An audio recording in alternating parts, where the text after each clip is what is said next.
Só dá Romanos.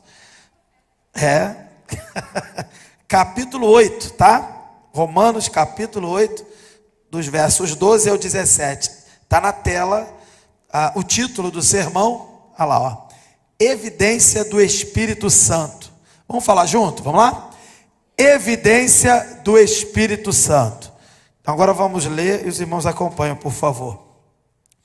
Portanto, irmãos, estamos em dívida, não para com a carne, para vivermos sujeitos a ela. Pois se vocês viverem de acordo com a carne, morrerão. Mas se pelo Espírito fizerem morrer os atos do corpo, viverão. Porque todos os que são guiados pelo Espírito de Deus são filhos de Deus. Pois vocês não receberam um espírito que os escravize para novamente temer, mas receberam o Espírito que os adota como filhos, por meio do qual clamamos Abba, Pai. O próprio Espírito testemunha ao nosso espírito que somos filhos de Deus. Se somos filhos, então somos herdeiros, herdeiros de Deus e co-herdeiros com Cristo, se de fato participamos dos seus sofrimentos, para que também participemos da sua glória. Palavra do Senhor para nós nessa noite. Graças a Deus. Vamos orar? Senhor, mais uma vez, clamamos, fala conosco, que teu Espírito nos ilumine a tua verdade, nos guie a tua verdade, como foi profetizado por Jesus Cristo.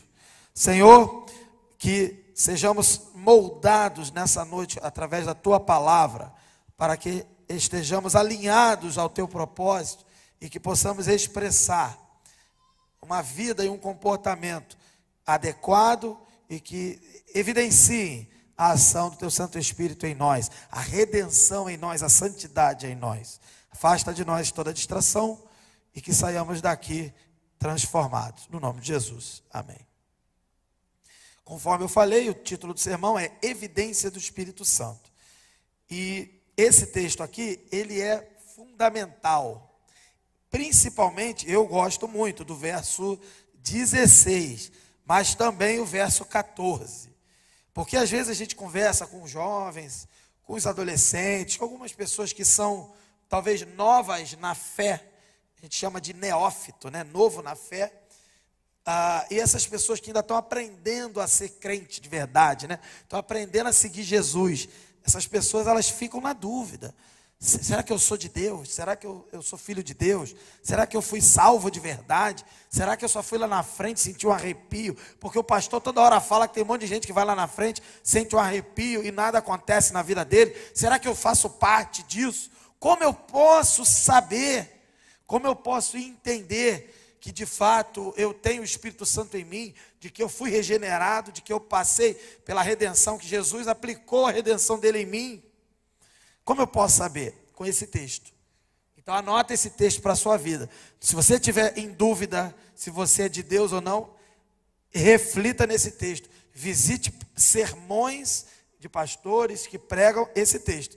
Você vai compreender melhor qual é o teu status, né? Salvo, não sei, em processo, talvez, você vai conseguir entender o seu status. De repente você posta até lá na sua rede social.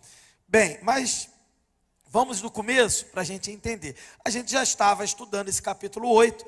O capítulo 8 vem, obviamente, dando continuidade a alguma coisa que tinha sido dita no capítulo 7.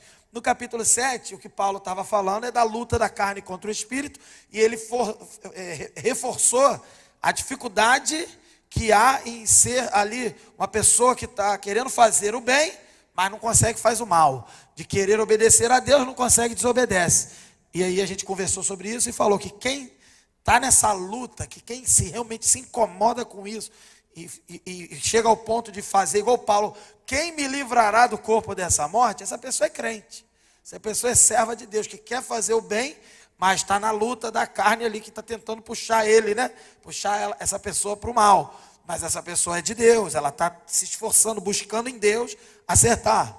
Aí no capítulo 8, Paulo vai começar o capítulo dizendo assim: você que é crente, que está nessa luta, portanto, não há condenação para os que estão em Cristo Jesus. Aí você já fica, poxa, eu estou em Cristo, eu estou lutando, mas eu estou em Cristo. Aí já dá um alívio, já dá um consolo, já dá até uma confiança.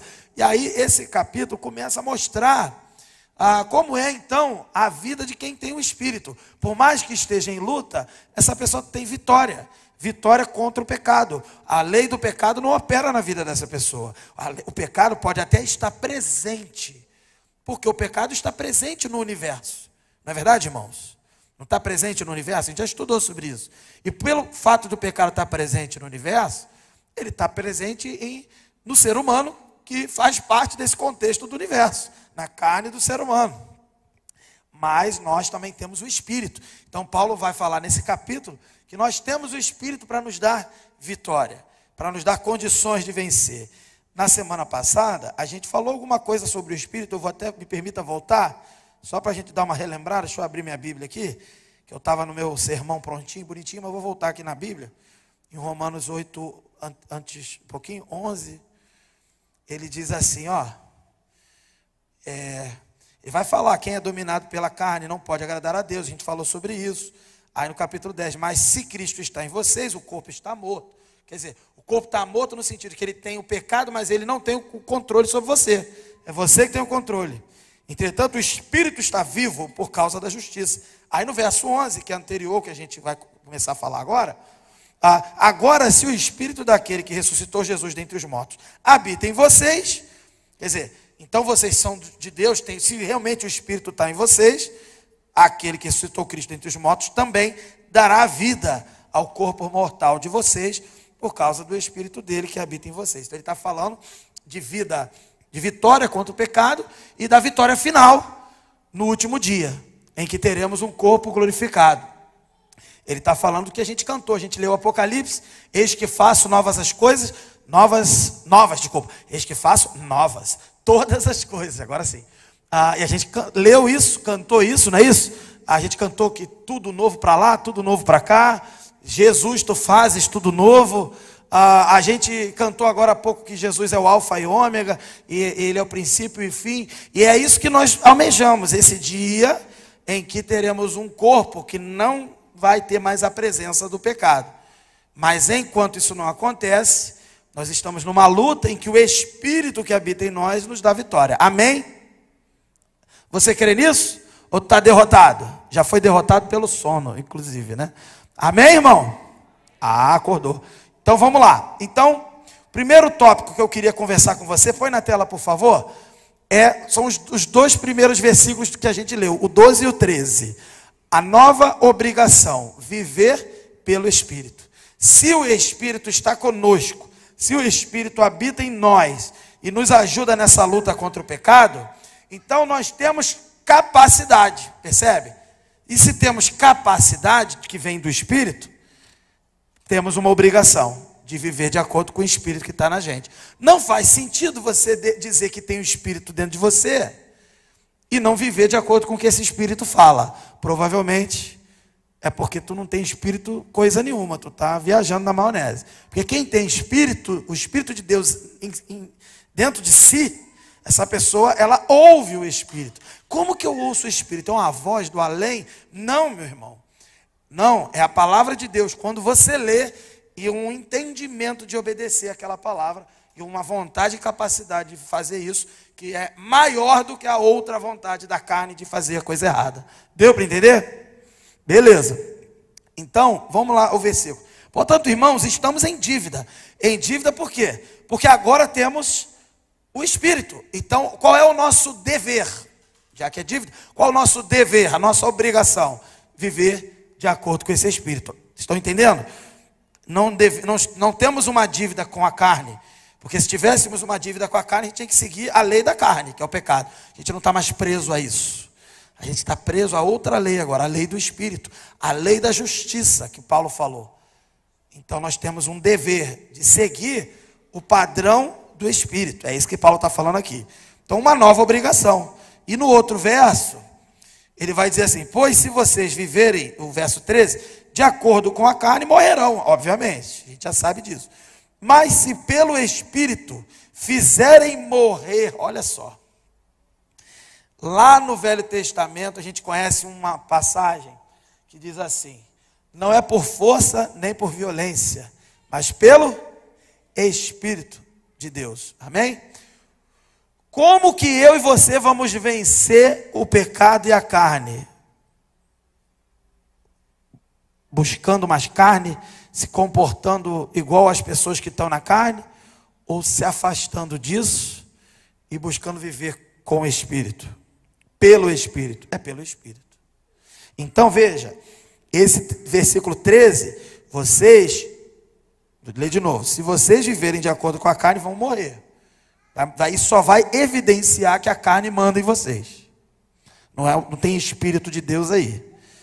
Mas se pelo Espírito fizerem morrer os atos do corpo, então, pastor, não estou conseguindo largar esse pecado. A área sexual do jovem, ela é muito atacada, né? Então tem sempre um jovem falando de algum pecado na área sexual. Pastor, não consigo largar isso. Meu Deus. Tem vários que falam de homossexualidade, masturbação, pornografia e outras coisas. E não só a área sexual, mas é a que mais, né, jovem está na luta, né? O fato é que eu não consigo. Sabe por que você não consegue? Você quer resolver na força do seu braço. Não tem força na carne do ser humano. Tem que resolver pelo Espírito. Então você tem que buscar fortalecer e ouvir. Estar atento ao que o Espírito diz. Como? Já eu vou explicar. Mas o fato é que o entendimento é: tu estava tentando pela tua força, não vai conseguir. Por isso que não consegue largar. Ah, pastor, meu problema é vício com cigarro, bebida. Eu saio com os amigos adolescentes, jovens, eu não aguento. Não vai aguentar mesmo. Está errado porque está saindo com eles, né? Já controla o corpo, já nem vai para lá. Aproveita que está cara a passagem, aproveita, entendeu? Já não vai. Aí tu já está indo, já está fazendo mais difícil que ir, porque hoje em dia pegar um ônibus é caríssimo, é difícil, entendeu? Né? Tu não sabe de nada, eu uso a gratuidade que eu tenho. Ah, malandro, ainda usa para isso, né? Em vez de usar para vir para a igreja, né? Mas tudo bem. O fato é que você não vai resolver isso. Simplesmente assim, não, eu vou lá e eu vou me segurar. Eu lembro até hoje, uma pessoa, a gente conversando, e uma pessoa falando, né? Pastor, eu posso ir para a boate? Porque olha só, eu vou para a boate, mas não vou fazer nada de errado não, pô, vou ficar lá de boa, vou pregar o evangelho, lá na boate, o pessoal vai estar dançando, e eu vou estar lá trocando a ideia, falando de Jesus. Aí eu virei e falei para a pessoa, isso eu aprendi com o meu professor de seminário, ele falou isso também na época dele lá. Aí eu virei e falei assim, então, você consegue ir para a boate, ou para festinhas que são igual a boate também? Às vezes até festinhas de 15 anos que papai e mamãe pagam, e eles mesmos descem até o chão, junto com o aniversariante, seja o que for, né? Aí eu perguntei, falei para essa pessoa assim, então, você consegue ir para essa boate, ver todo mundo dançando, se esfregando, e vai lá e dançar, interagir com todo mundo, e vai ficar de boa para a glória de Deus, e vai se esfregar em todo mundo para a glória de Deus, e vai abraçar e beijar todo mundo para a glória de Deus? Consegue? Ela, não. Então você não pode ir. Essa é a resposta. Se alguém conseguir provar que consegue fazer esse tipo de coisa ou coisa semelhante para a glória de Deus, para começar, para provar, tem que provar pela palavra de Deus, né? A palavra de Deus tem que aprovar o que você faz. Então não tem porquê. A gente tem que se afastar do pecado, e ainda que se afastar do pecado, o pecado vem até a nossa porta. E quando ele vem até a nossa porta, é pelo Espírito que você vai dominar isso. É pelo Espírito que você vai dizer não para o pecado. José, quando estava lá com aquela famosa mulher do Potifar, que era um profissional no contexto ali do Egito Antigo, e aquela mulher estava na casa dela, ele era um trabalhador ali, um escravo que tinha uma função, e aquela mulher desceu a pombagira do Egito nela, e ela quis atacar o José e pegar ele para fazer de tudo um pouco na área, que a gente sabe, da área da imoralidade sexual. Aí o que José fez? Não, olha só, veja bem, estou aqui para o louvor da glória de Deus. E começou a pregar para ela, foi isso que ele falou com ela? Não, porque você sabe, né? Porque eu tenho que guardar a minha pureza. Ficou explicando alguma coisa, conversando com ela. Foi isso que está na Bíblia? O que ele fez?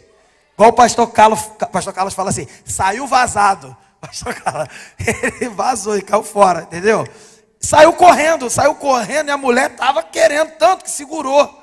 E segurou a roupa dele, que era uma capa, sei lá o que era, e aquilo ficou na mão dela, e ela ficou sem argumento. Aí ela aproveitou aquilo ali para dizer que tinha sido o contrário. Uma das fake news aí do passado, né? Aí ela já criou uma fake news e ele foi preso por ser fiel a Deus. Olha que bênção, que testemunho maravilhoso. Meus irmãos, eu fui fiel a Deus e Deus me deixou ser preso. Aleluia, você pode dar uma glória a Deus. Aí todo mundo, porra, mas foi isso que aconteceu com ele. Você acha que é o quê? Servir a Deus é só vitória. Só vitória na glória. Porque aqui na guerra tem derrota. Servir a Deus você perde aos olhos dos homens, mas aos olhos de Deus você sempre ganha. Amém? Ele foi colocado como escravo por causa dessa situação. Depois Deus honrou a fidelidade dele e levou ele para ser o segundo no comando do Egito. Criaram um cargo de um vice, qualquer coisa, governador, vice-faraó, só para ele poder governar o Egito junto com o faraó. Claro que tinha um propósito, não vou entrar nesse mérito. Depois isso tudo culminou em Moisés, e depois de Moisés veio o povo de Deus até chegar em Jesus. Mas o fato é que aquele jovem foi fiel a Deus de uma forma bem enérgica. Ele não ficou trocando ideia com Satanás, ele não ficou explicando, pregando, não, porque meu namoro é missionário, aí eu estou namorando uma menina que é toda errada, porque eu tenho certeza que Deus vai converter ela. Não vai nada, essa menina vai te agarrar, vai engravidar com você e tu vai ter um problema. É isso que vai acontecer. E você não vai aguentar. É isso que vai acontecer, entendeu? Então assim, guardadas essas proporções, o que Paulo está dizendo aqui é que a gente tem que, obviamente, se afastar do pecado, mas no poder do Espírito. Amém, irmão? Amém? Então tá legal. Por que você acha que José conseguiu lá no Egito vencer? Porque ele estava ligado com Deus. Porque ele estava em comunhão com Deus. Ele estava forte espiritualmente. Ele não estava fraco. Deu para entender? Por que você acha que alguém na Bíblia consegue ser fiel a Deus? Porque ele é bonzão? A Bíblia mostra que todo mundo é bonzão, só tu que é ruim? É isso? A Bíblia mostra que todo mundo é ruim, pecador. A Bíblia fala que todos pecaram e destituídos estão na glória de Deus. Não tem um que não pecou. A Bíblia mostra que os homens de Deus tinham seus pecados, não tinham? Sim ou não? E como é que eles venciam? Porque eles, mesmo com as mazelas deles, eles tinham momentos que eles se entregavam para Deus. E ali eles eram fortalecidos ao ponto de vencer. Então o que Paulo está falando não é diferente do que já se sabia do Velho Testamento. E essa história toda maravilhosa não é diferente para você hoje. Não adianta você falar, eu hoje vou conseguir. Eu não vou pecar. Já pecou, nem viu. Entendeu? Nem viu. Para você dizer não para o pecado, você precisa dizer sim para Deus, sim para o Espírito Santo. Não é só acordar com aquele conto de fada da Branca de Neve. Bom dia, Espírito Santo, aleluia. Não, não é isso. Não é isso, porque também essa fantasia também não existe. Tu nem quer falar com o Espírito Santo. É com a cara emburrada, com a cara cheia de remela, do jeito que der, caindo da cama. Mas eu vou buscar Deus em primeiro lugar, porque Ele vai me fortalecer. E aí Ele vai trabalhando em você, vai te fazendo, né, perceber mais, gostar mais, sentir mais vontade de estar com Ele e menos vontade de estar com o pecado. É uma coisa gradual, gradativa, mas você precisa ir no lugar certo. Se eu estou doente, eu vou no médico. Não é verdade, irmão? Tem gente que não. Tem gente que está doente, vai no pedreiro, vai no engenheiro, vai dar certo? Não vai. Então, a solução para o pecado não é você. É Deus. Através do Espírito Santo que Ele confiou essa missão. O Espírito Santo que habita em você. E o Espírito Santo, segundo Jesus disse, te guia a toda a verdade. E a verdade que é Jesus, e também é a palavra de Deus. Então, se é Jesus e é a palavra de Deus, aonde o Espírito Santo vai te levar? Vai te levar para um monte de zoeira da vida? Não, Ele vai te levar para te colocar de frente com a palavra de Deus. E ali você vai ser abastecido espiritualmente. E vai até aprender a orar. Porque a gente não sabe orar. A gente não sabe orar. Tem gente que quer orar sem ter conteúdo. Não é conteúdo intelectual não, meu irmão. É conteúdo espiritual, que só se absorve esse conteúdo na palavra. Deus só ouve a oração que tem o conteúdo que Ele aprova. Se você ficar pedindo qualquer coisa da tua cabeça, vai ter um monte de coisa que Deus não vai ouvir, não vai te dar. Porque a Bíblia reprova essa oração. Reprova o que você está pedindo, reprova o que você está falando.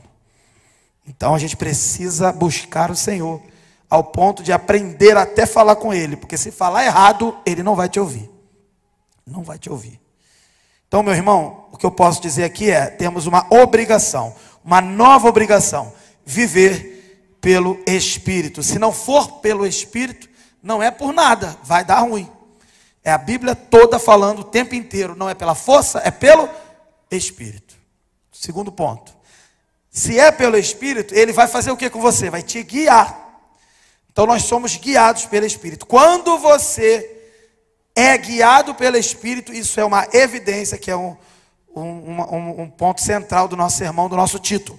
É uma evidência de que você foi o quê? Adotado, é o que está escrito aí, vamos ver? Vamos ver? Verso 14, porque todos os que são guiados pelo Espírito de Deus, são o quê? Filhos de Deus. Como que você é filho de Deus? Pastor, eu sabia que pensava, quando eu estava na rua aí, todo mundo fala assim, todo mundo é filho de Deus. É mentira, não está na Bíblia isso. Todo mundo é criatura de Deus. Quem é filho de Deus? Quem? Quer ver quem? Vamos abrir João. Para você lembrar quem é filho de Deus, para você ver que Paulo não está falando besteira não. Paulo não está com esse texto na Bíblia porque ele inventou da cabeça dele não. Vamos abrir João, capítulo 1. Cadê minha Bíblia? Estava aqui, sumiu.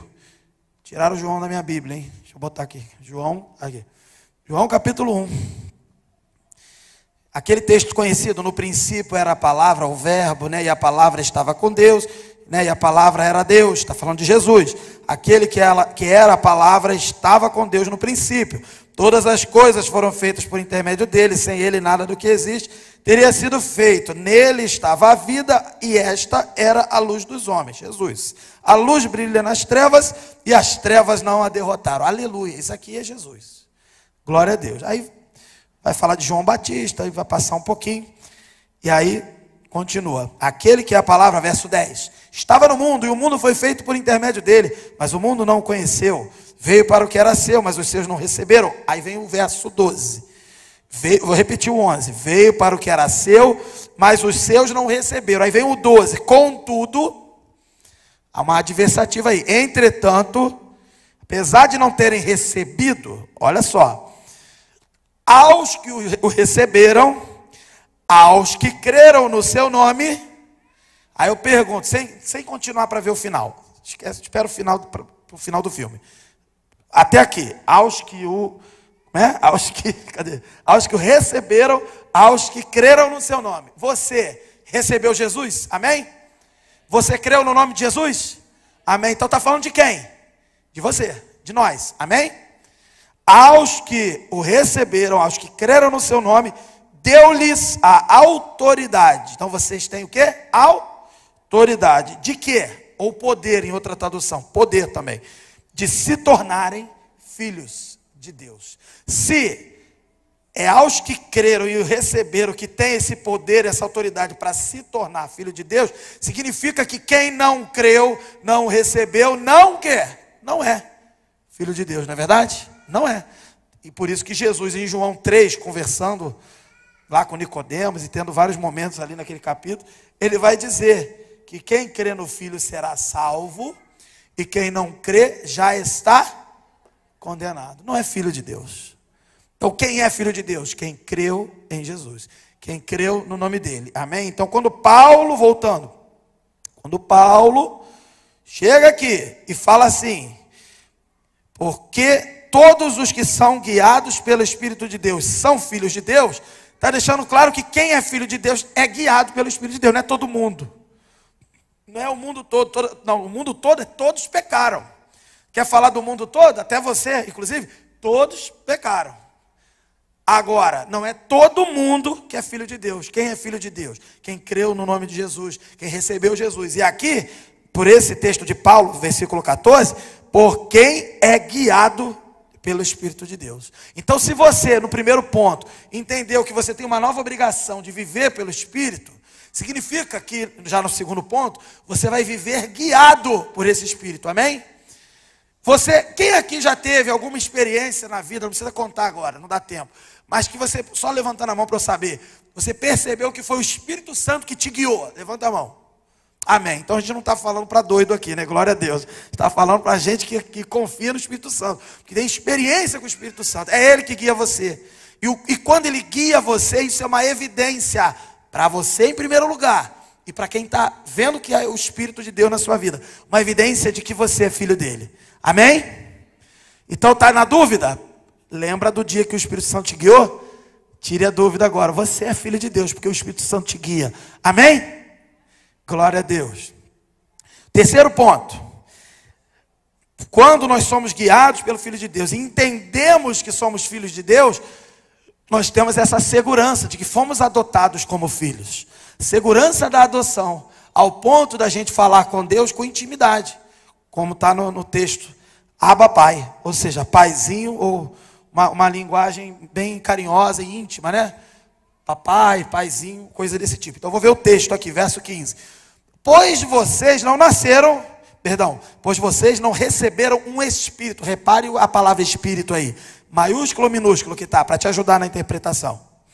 Está maiúsculo ou minúsculo? Na minha está minúsculo, na tua está como? Esse espírito aí. Pois vocês não receberam um espírito. Aí está minúsculo. Está falando do seu espírito humano, ok? Minúsculo. Que os escravize para novamente temer. Então vocês não receberam o espírito humano que vai escravizar você no pecado para novamente temer. Mas receberam, agora maiúsculo, o Espírito de Deus. Amém? Perceberam? Que os adota. Quem adota? O Espírito de Deus. Espírito Santo. Que os adota como filhos. Por meio do qual clamamos, chamamos Abba Pai. Então, o Espírito Santo guiando você.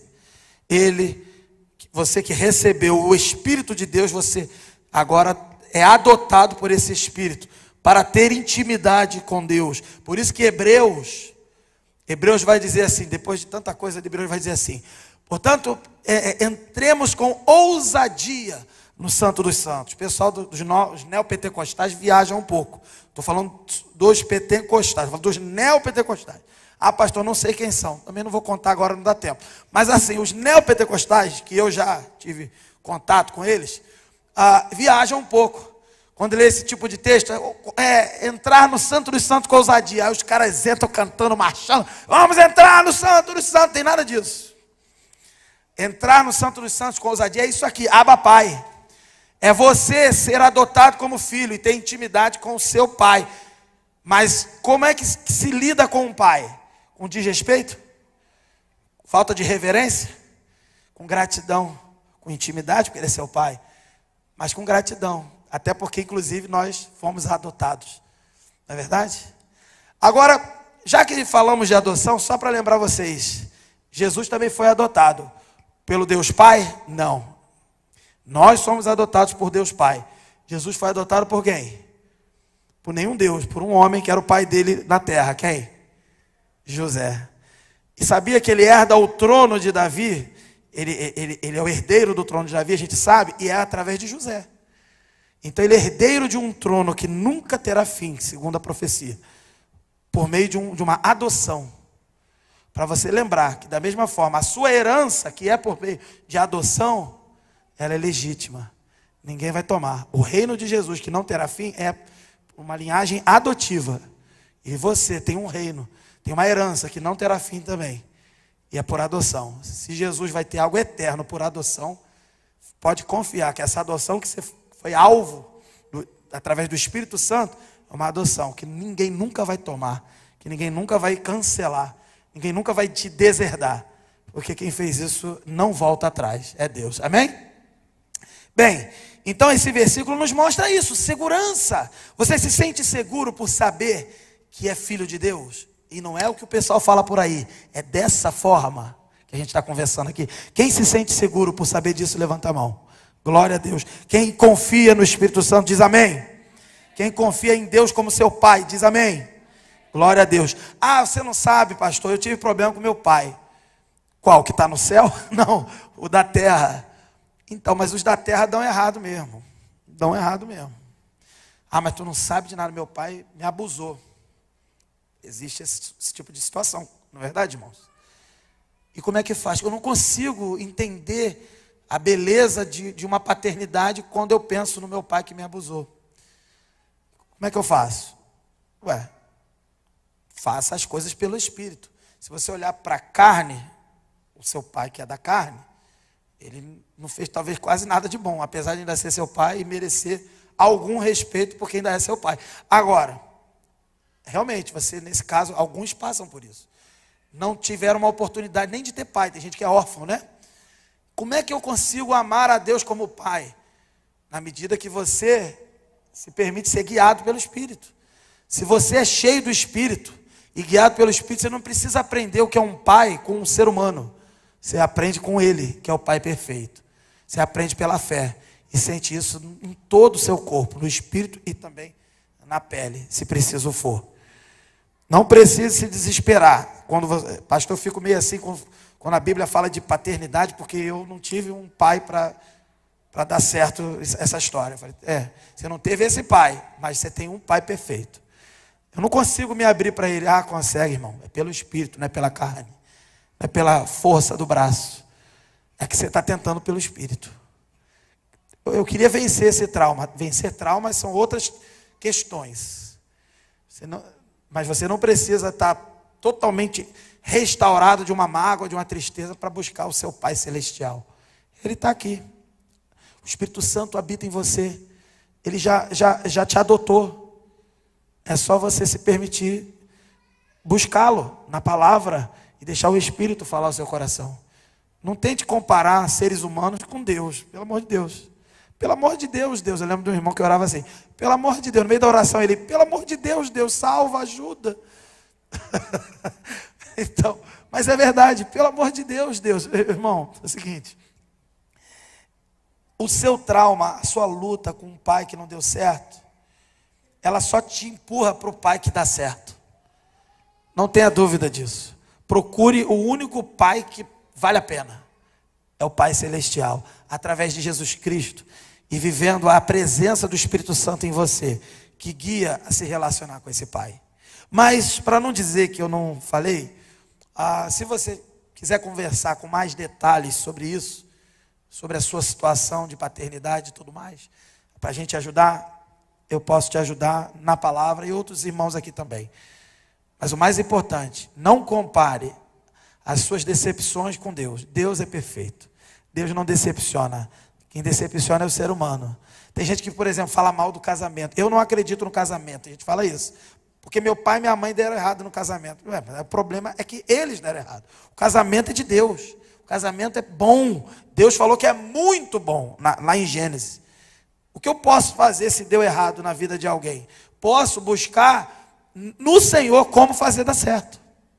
Então minha palavra para você é cuidado quando a palavra de Deus apresenta o padrão dele para você. E você fica comparando com o padrão do homem. O padrão do homem dá errado. Esquece o homem, o ser humano. Foca no Senhor. Busca o Espírito Santo que te guia à verdade. E você vai conseguir se relacionar com Deus, chamar de Abba Pai, de ter essa intimidade e essa ousadia que Hebreus vai dizer. E você não vai ter reservas com Deus. Porque sim, a gente tem que ter reservas com o ser humano. No sentido que a gente tem que estar atento àqueles que são traiçoeiros, para até inclusive ajudá-los. Aí a gente tem que estar vigilante. Com Deus a gente não se reserva. Com Deus a gente não vigia. Com Deus a gente se entrega. A gente vigia com a nossa própria carnalidade. A gente fica atento ao que a gente é capaz de fazer de ruim. Deus não. Deus a gente se abre e se entrega. Porque Ele nos cura, nos restaura, nos ressuscita. Amém? Bem, quarto ponto que a gente vê nesse texto são os dois últimos versículos que eu separei, 16 e 17. Também é para tirar aquela dúvida se você é filho de Deus ou não, se você é de Deus ou não. Há um testemunho no seu interior, interno, do Espírito Santo. Vamos ver? Primeiro 16. Esse então guarda para você. Esse aqui, junto com 14, tira a dúvida. Quer saber se tu é crente? Vai para esse texto aqui. olha só um parêntese, não é para você saber se o outro é crente. Você não foi chamado aqui para ser investigador da capacidade de fé do outro, entendeu? A Bíblia até fala que pelos frutos conhecereis a árvore, não é verdade? Mas a gente nunca tem certeza absoluta do outro. Vou dar um exemplo. Eu não estou na intimidade dos meus irmãos aqui, de vocês não estão na minha intimidade. Só quem vê tudo, que vê o secreto da nossa vida, quem? Deus. Então só quem sabe de fato de que nós somos filhos dele, quem? Deus. Eu tenho como saber do meu irmão 100%? Não, nunca. Por isso que quando a gente vai num velório, com todo respeito a essas situações, por exemplo, eu que sou pastor, vou em muitos velórios de quem teoricamente era da igreja, tem velório de quem não era. A gente não pode chegar num velório de quem não era, e eu já fui num velório, meu irmão, de um assassino que tinha acabado de cometer um assassinato e depois ele morreu. E o que fala numa hora dessa? Um velório de um cara que você tem quase certeza que foi para o inferno. Aí sabe o que eu fiz? Eu tenho 100% de certeza que ele está lá no colo do Satanás? Não.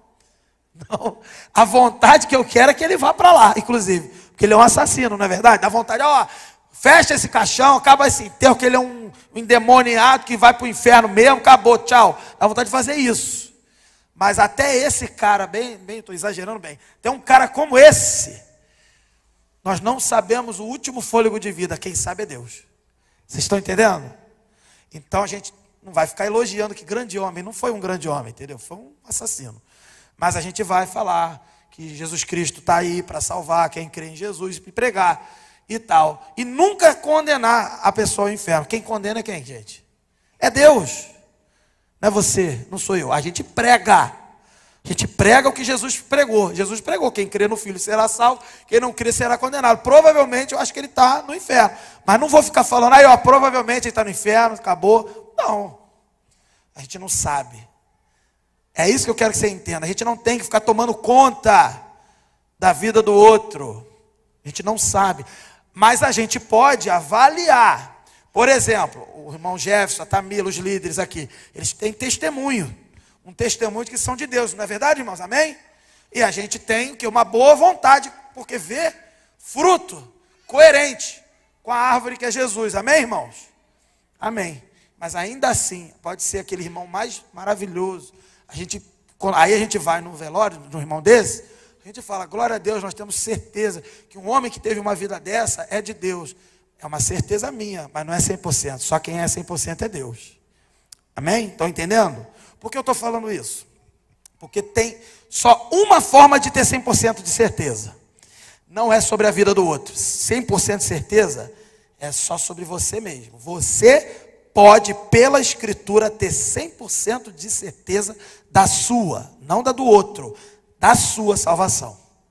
Esse texto aqui, vamos ler, verso 16. O próprio Espírito testemunha ao nosso Espírito que somos filhos de Deus. Acabou. É assim? É assim. Então, na medida que você está atento ao Espírito e se relacionando com o Espírito de Deus, você vai ouvindo e ele vai te guiando, e você vai dando fruto, e você vai tendo certeza, convicção, porque ele vai testemunhando para você, não é para os outros, para você, de que você é filho de Deus. Então, um crente que está ligado com Deus, que está maduro na fé, que está atento, quanto mais ligado com Deus, ele sente certeza que o Espírito Santo fala toda hora, sem parar, no coração dele, na mente dele, de que ele é filho de Deus. É assim. Pastor, essa certeza eu não quero não. Irmão, então vai buscar outra religião, porque aqui é assim. Entendeu? É o que está escrito. Você pode ter certeza de você. E você pode ter certeza de todas as promessas que Deus colocou na Bíblia acerca da salvação.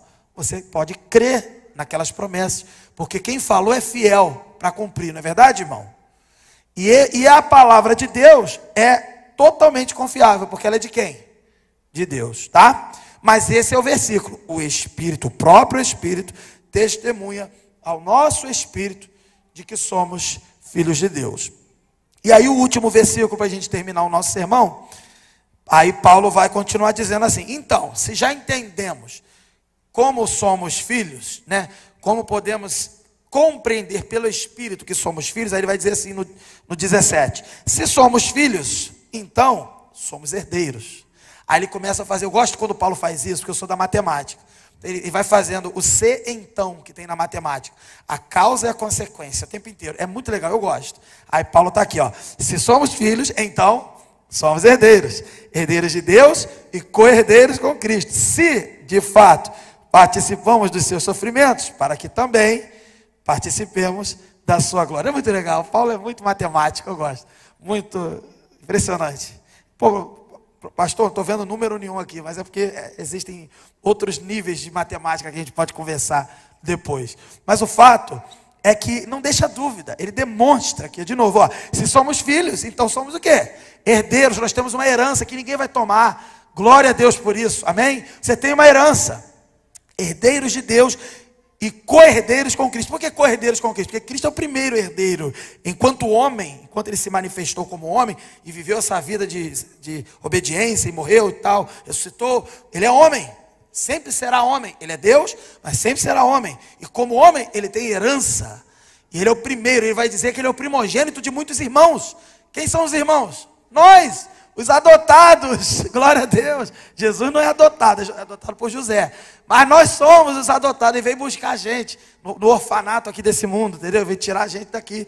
Glória a Deus, ele tirou a gente desse mundo. Nós temos uma herança, nós somos co-herdeiros com Cristo. Nós temos legitimidade. Se Jesus, e Jesus é de fato o Filho de Deus legítimo, por essência, e ele tem herança, nós temos também. Ele compartilhou e nos proporcionou isso para a nossa vida. Isso não é pouca coisa, irmão.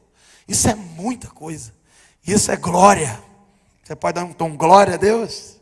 Aleluia, glória a Deus.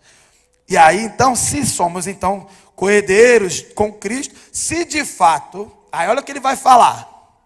Já que a gente também é co-herdeiro com Cristo, então a gente também tem que participar do sofrimento. Ah, essa aí eu não queria não. Essa eu não queria não. Ah, Jesus não sofreu? Tu quer a herança de Jesus, não quer ser igual a Jesus. Tu quer só a herança, ficar desfilando, eu sou herdeiro de Cristo, mas não quer se comportar igual Jesus. Aí tu tá de conversa fiada comigo. Se você quer ser igual Jesus, ter, entre aspas, ter as bênçãos espirituais, os direitos, entre aspas, de que Jesus adquiriu, você precisa viver como Jesus, não é verdade, irmão? Para conquistar, não, porque já foi conquistado. Não é para conquistar, mas é para tomar posse. Porque já foi conquistado para você, está lá disponível. Só será seu se você pegar.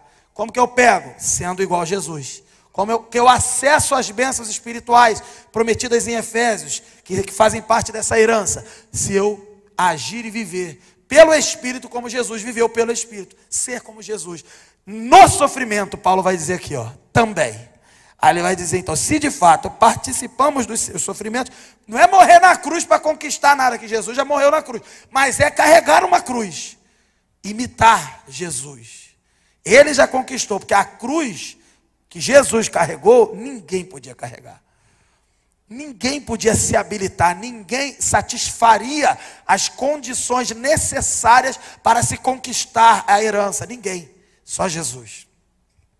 Mas ainda assim, o próprio Jesus vai dizer assim, quem quiser vir após mim, negue-se a si mesmo, pegue cada um a sua cruz e siga-me.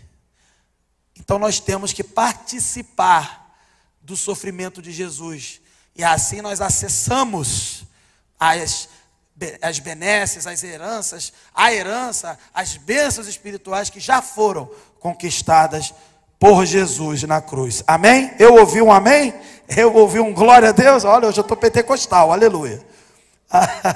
E aí ele diz assim, então se participamos do seu sofrimento, temos que participar, se de fato participamos dos seus sofrimentos, para que também participemos do quê? Das bênçãos, da sua glória. Quem participar do sofrimento de Cristo, sendo obediente até a morte, morte de cruz, diz a Escritura acerca de Jesus, você e eu também, então nós também participaremos da glória. Amém. É isso. Jesus conquistou, mas precisamos acessar. Está disponível para você, mas é preciso acessar. Como? Pela fé, justificação, que Paulo já falou aqui várias vezes, e pelo Espírito, que te guia, e a evidência de que você é filho de Deus. Amém? 4 lições e terminamos. Primeiro, para a gente viver dessa forma que Paulo falou. Primeiro, renúncia diária. A cada dia, você tem que fazer uma escolha consciente. Não é aleatório voando por aí, não. Consciente, raciocinando, para renunciar às práticas da carne. Será que você consegue todo dia assim, ó, acordei? Pode ser Branca de Neve. Bom dia, Espírito Santo. Bom dia, passarinho. Pode ser, eu deixo. Não tem problema não. Mas eu tenho que fazer uma renúncia hoje. Senão eu abraço o pecado. Então eu tenho que renunciar. Renunciar à carne, renunciar ao mal. Pensar, raciocinar. Aí você vai ver assim, caramba, eu sou fraco. Preciso de ajuda. Quem me ajuda? O Espírito Santo. Entendeu? Você precisa renunciar à carne. Segunda lição. Você precisa desenvolver intimidade com Deus. Não é ficar aparecendo aqui na frente com cara de espiritual. Paizinho, aba pai. Não é isso. Tem gente que gosta desse negócio. Fica paizinho para lá, paizinho para cá, para todo mundo achar. Nossa, esse aí é o amigo de Deus. Esse aí ó, mora lá do lado, na esquina onde Deus mora. Não. Não é isso não. Não é discurso vazio não. É intimidade de quem se relaciona com Deus. Como? Leitura da palavra, oração, frequência na casa de Deus, estar em comunhão com os irmãos que são crentes. Então você tem que ser irmão, né? Não é o não crente. Ah, meu amigo, não, teu amigo nada. O crente, tá? É comunhão com quem é crente, com a igreja, com os irmãos em Cristo. Junta tudo isso, é a sua dieta espiritual. Se você está vivendo essa dieta com como é que eu vou dizer assim, com qualidade, então você está desenvolvendo intimidade com Deus. Não precisa sair por aí falando paizinho para cá, paizinho para lá. Também não é proibido. Mas que quando a gente abrir a nossa boca para falar paizinho para cá, paizinho para lá, que esse paizinho para cá, para lá, já esteja aqui no coração há muito tempo. Senão não fica mostrando para os outros não. Vai mostrar o que não tem e depois vai todo mundo ver que tu não tem. Ninguém quer ver a tua mentira. Então mostra a verdade. Amém? Desenvolva intimidade com Deus. Terceiro, confiança na filiação. Você de fato é filho de Deus, porque o Espírito Santo está com você, habita em você, testemunha em você. Você é uma evidência do Espírito Santo, na medida que você é guiado por Ele. Então confie nisso. Ah, eu tenho que confiar nisso? Tenho. Vai confiar em quê? Na tia Cotinha? Ah, mamãe, me conta aí, mamãe, como é que eu nasci? Ah, mamãe, será que eu sou de Deus? Ah, meu filho, claro que você vai confiar na mamãe. A mamãe te ama, eu sei. Mas a mesma mamãe que te ama é pecadora igual você. E se ela não tiver com o Espírito Santo, ela vai para o inferno. E se você não tiver também, você vai para o inferno. A salvação, quem garante não é tua mamãe e teu papai, não. Salvação individual. Quem vai garantir é o Espírito Santo com você. A responsabilidade é sua e o Espírito Santo está disponível para você. Amém? E quarto, vida guiada pelo Espírito. Nós falamos já que quando você é guiado pelo Espírito, você é uma evidência, tem essa evidência da salvação, de ser filho de Deus, de ser de Deus. Então aprenda a identificar e seguir a liderança do Espírito. O Espírito fala. Apocalipse vai dizer, o Espírito e a noiva dizem, vem para o fim dos tempos. O Espírito Santo fala o tempo inteiro. Está falando aqui. Eu queria que fosse o quê? Uma bola de fogo? Às vezes ele até usa uma bola de fogo. Dificilmente. A maioria dessas bolas de fogo, o cara está doidão, não tem nada a ver. Mas se ele quiser usar uma bola de fogo, ele vai usar. Se ele quiser usar um raio laser, ele vai usar. Mas o meio ordinário que ele usa é a palavra dele. Ele está falando aqui. Por quê? Porque eu estou aqui na frente, que eu sou bonzão? Não, porque a palavra está aberta e o Espírito Santo fala. E quem tem ouvidos, ouça o que o Espírito diz às igrejas. Amém? Quando você abrir a Bíblia, você não precisa de pastor para isso, né? Deus estabeleceu o pastor para organizar a igreja e o pastor cuida de você também. Mas você não precisa de pastor para se chegar a Deus. Você é sacerdote de si mesmo, sabia disso? Porque você está ligado ao sumo sacerdote, que é Jesus. Você não precisa de um pastor sendo sacerdote, um padre, não. Você precisa de Jesus e você já tem Ele. E por causa do sumo sacerdote, o Espírito Santo está com você. Abra a Bíblia e é o Espírito que vai falar. Amém? E por último, tudo isso, vivendo uma vida coerente, é preciso ter um olhar para a glória futura. é preciso entender: eu vou passar por sofrimentos, porque todos passam, uns de uma forma, outros de outra forma. Uns vão parecer que estão passando menos, outros vão parecer que estão passando mais, mas todo mundo passa por lutas e sofrimentos. E é preciso então, quem é guiado pelo Espírito, quem tem a evidência do Espírito Santo, nessa hora, ele pode até falar: ai, está doendo, ai, estou com medo, ai, está incomodando. Mas ele não recua, porque ele sabe para onde ele vai. Ele não abandona a fé.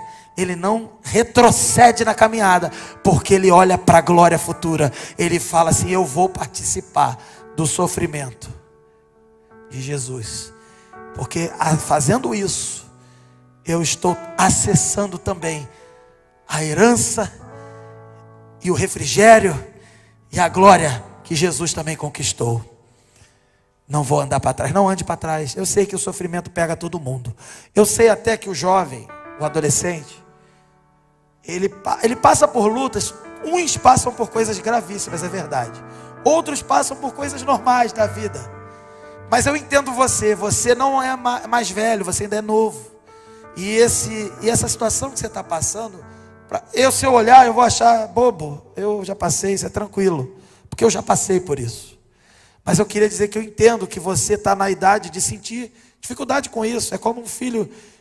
Por exemplo, meu filho Benito, mais novo, tem 5 anos. Ele não tem a força de um adulto. Ele não tem a capacidade que um adulto tem. Então, obviamente que um sofrimento no contexto dele pode ser muito doloroso para ele. Eu olhar e falar: isso é bobo. Mas para ele dói. Então eu quero dizer que Deus entende o seu momento, enquanto adolescente, enquanto jovem. Eu entendo também que eu tenho aprendido com vocês, inclusive, que para você está doendo. Para mim, eu vou ficar achando que bobeira, mas está doendo. Mas por mais que seja doloroso, seja o nível do sofrimento que você estiver passando, que para mim possa parecer bobo ou não, ou até gravíssimo, todo sofrimento que você passar é privilégio. É privilégio passar. Quando você faz isso, você está parecendo mais com Jesus. Mais importante não é o fato de estar passando pelo sofrimento, é como você passa e como você sai desse momento. Sai como Jesus, que ressuscitou e venceu a morte, ou sai derrotado, como quem se entrega e desiste da batalha? O que a palavra de Deus diz: se você tem o Espírito e chega nesse ponto aí, confie na glória futura, porque Jesus perseverou no sofrimento e alcançou a glória para você. E qualquer sofrimento que Ele permitir você passar, é porque Ele quer te fazer ser parecido, porque você é da família de Jesus. Você tem que ser parecido com Jesus. É como quem nós temos aqui numa família, irmãos da mesma família, tem que ser parecido, gente. Irmão da mesma família não tem que ser parecido? Jesus quer te tornar parecido com Ele, para que todos vejam mesmo: esse aí é da família de Jesus, esse é da família mesmo de Jesus. Que você possa confiar nessa glória futura e deixa o sofrimento acontecer. Confie no Senhor. O que tiver que lutar, você vai lutar. O que tiver que descansar, você vai descansar, porque Ele quer te moldar, para que todos olhem para você e falem assim: esse é da família de Jesus. O Espírito Santo já falou para você que você é da família de Jesus. Ele já testemunhou. Você já sabe que você é. Só que o que eu vejo, e nós vemos na palavra, é que o sofrimento quer nos mostrar, nos moldar para mostrar ao mundo que nós somos de Jesus mesmo. O mundo vai ver, e o mundo vai reconhecer, e o mundo vai te procurar. As pessoas vão te procurar. Poxa, eu vi que você agiu diferente, eu vi que você não reclamou, eu vi que você fez diferente. Por quê? Aí você vai dizer: porque eu sou da família de Jesus. E aí começa. E aí você testemunha. E aí você alcança pessoas. Porque é para isso que Deus colocou você aqui, para mostrar como que é ser da família de Jesus. É alguém que tem a evidência do Espírito Santo. Para concluir, conclusão deste sermão, pode passar. Como filhos de Deus, que nós já vimos aqui, nós somos chamados, irmãos, para não apenas viver uma vida de liberdade nesse tempo aqui.